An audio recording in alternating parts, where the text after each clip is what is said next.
Antonio Carluccio, you are the godfather of Italian gastronomy.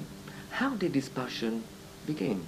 It began when I wanted to have the food that my mother used to prepare when I was a student in Vienna. You know that in Italy we always have sort of an eye in the kitchen, and when we come to school we ask to the other guy, what would you have for lunch? And after the food said, what did you have for lunch? So food is important. And being grown in a family of 6 people, 6 children, my mother was very adamant to produce very good food, and she was a very good cook.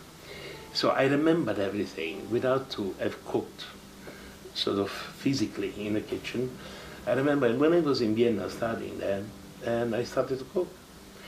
And with fantastic results, because I saw that the people that I was giving food, they were very enthusiastic. So it encouraged me to do more and more and more. Well, in fact, you've done very well. You've received a knighthood by the Italian president. Yeah. You've been made an OBE by the Queen. Yes. So not too bad for someone who started off with a 2-ring cooker in Vienna. Not even 2, there was 1.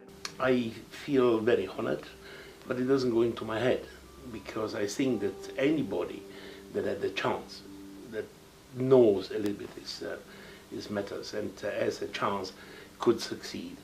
I must say that I had quite a lot of luck as well, encountering the right people in the right moment, and but the passion, that's something that I got, and that nobody can take me away.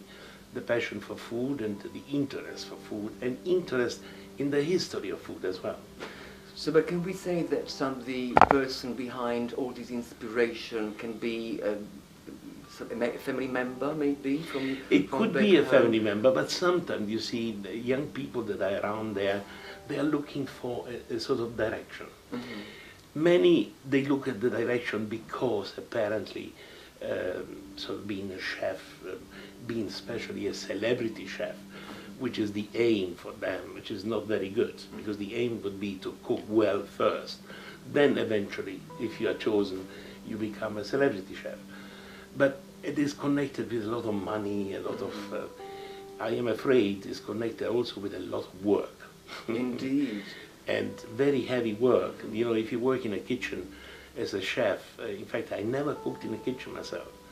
I am a cook, because I like to cook with my pleasure, with my leisure, and so on. We all know that. There are a few books that have come out with this passion. 15 I wrote. 15. But have you got anyone on the go? Any more coming? Or there are some few more coming. Yes. Few more coming. Yeah, I thought you'd retired. Have you not retired? No, retiring. What is retiring? Retiring is dying. Oh, okay.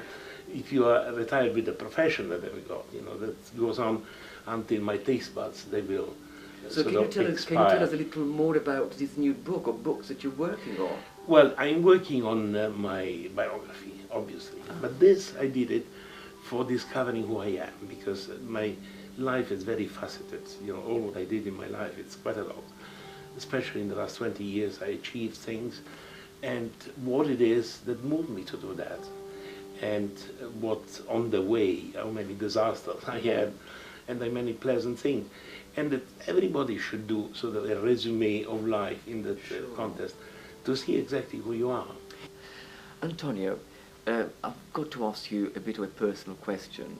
There have been speculations in the press that you have suffered a breakdown some 2 years ago. How did you overcome it? I changed direction. For a start, I am divorced. And in there already something, you know, my way of life came through. And I see a new way of seeing things in my life. I am now attached to curiosity. What will happen? Mm-hmm. How will I go further? And that's fantastic. I was a bit down in the time, but I am fine, fantastic. Great, we can see that. Yeah. Je ne regrette rien. Antonio, if you could turn back the clock, is there anything that you would do differently? No. No, well, that's great. Because I am today the result of all those ups and downs. Mm-hmm. You see, if you take something away, you don't have the experience. Yes. But having got the experience, you know how to use the new way of life. And it is fantastic now. Antonio, cooking is not the only thing that you do these days.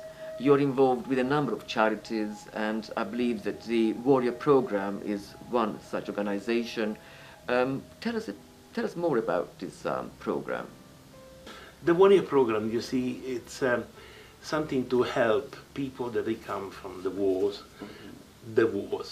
and here in Britain, soldiers that they are confused and they are literally in a mess mentally. And you know, you can be in a mess physically, but the limb of these and these can be eventually even replaced. But in the mind, you can't replace anything. And if you are ill in the mind, then it's necessary that you find somebody that shows another way. And that's what I'm doing. I'm trying to teach them to cook and to have another diversity. And they are very thankful for that. I try to take them to picking mushrooms. And you like mushrooms, don't you? Oh yeah, mushroom is my I passion. know. And what happened is that the variety of things, it increases, and they see a little more scope of life, not just because of the mushroom, but because there's something else there. Yes. Other interests. Yes, interest, and that is fantastic. And I mean, money does not buy happiness, but it buys everything else. What would you say to these cliche statements? For beginning, I don't appreciate money. Don't you? Oh, I do. I like to have money because you spend it and so on and so on. But we will say that this is not my only aim in life, to make money. Sure. Because I believe that if you do something right, in your profession or whatever, the money comes anyway. So you don't need to concentrate on accumulating money. And when you have the money, you spend it in a way that it's more suitable to you. Living a nice life, having a little bit of traveling, having lovely people inviting to dinner, and to make a little program, but not do a lot of fantastic things that are unnecessary.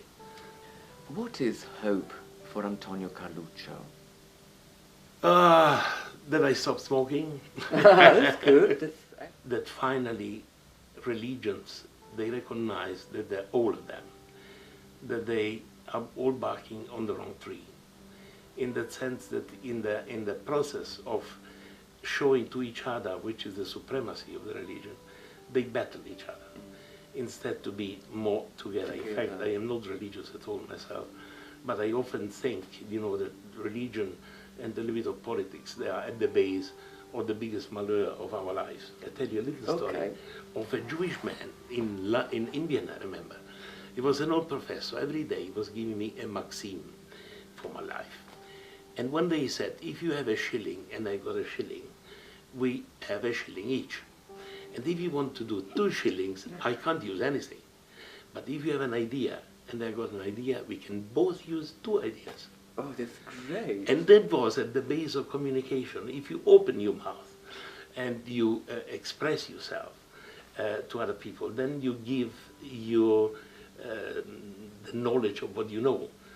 And this can be used by the other, and vice versa. And this is fantastic, you know, when you can do this in various languages, as I try to do in all of the world, it is fantastic. I have friends everywhere.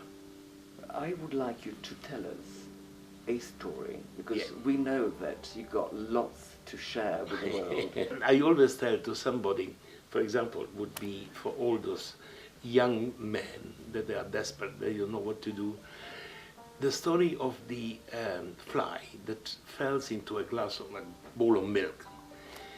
And you know, a fly on a liquid starting to do like this because it doesn't want to drown.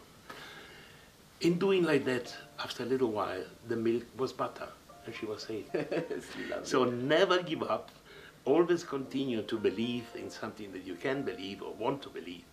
And one day, perhaps, something happens. I did hear through the grapevine that you're working on a television series or some television work. There are some things in the pipeline, yeah. There are big pipeline. Big pipeline? Yes. Okay, we won't talk about that. You will hear in the future. Sure, okay, can't wait. But thank you for having us. Angelo, thank you very much. Thank you.